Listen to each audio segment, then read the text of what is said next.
তো দেখো অনেকদিন পর দেশি মুরগি রান্না করব, তাও মায়ের মতো করে। তো এই জন্য আমি সব মশলা কিন্তু এই যে দেখো পাটায় বেটে নিয়েছি। আর এখন এই মশলা মেখে রেখে দিয়ে স্নান করে এসে তাই রান্না করব। তো দেখো এই যে দিয়ে দিলাম মরিচ বাটা, এখানে জিরে বাটা, এখানে আদা রসুন পেস্ট, আর এখানে কাঁচা লঙ্কা, লাল কাঁচা লঙ্কা এটা বেটে রেখেছিলাম। তো দিয়ে দিলাম, ওটা দিয়ে দিলাম একটুখানি পেঁয়াজ,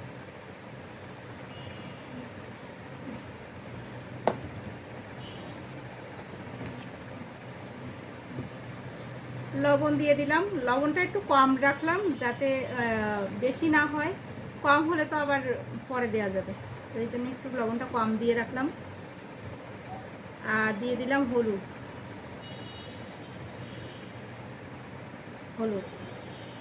আর সরিষার তেল দিয়ে মেখে রাখবো।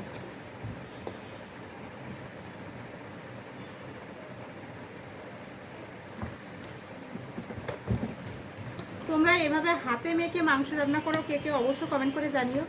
আর এইভাবে মাংস রান্না করলে কিন্তু অনেক বেশি মজা হয়।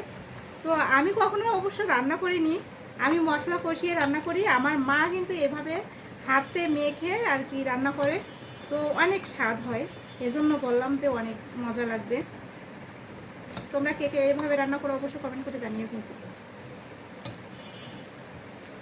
আর এটা ছিল দেশি মুরগি। আর এই যে দেখো মুরগির পেটের ভিতরে কত হাজার হাজার ডিম ছিল, দেখো কতগুলো ডিম দেখতে পাচ্ছ। কয়েকদিন পরে ডিম পাড়ছে। তো এই যে সুন্দর করে মেখে নিয়েছি, এখন এটা রেখে দেব। আর স্নান টান করে এসে তারপর রান্না করব, তার মাংসটা অনেক সফট হয়ে যাবে। তো ভালো থেকো সবাই, টাটা। আর এই যে দেখো তুলোর ডাঁটি মাছ, এটা হচ্ছে একটা সামুদ্রিক মাছ, এটা স্নেহার জন্য রান্না করব।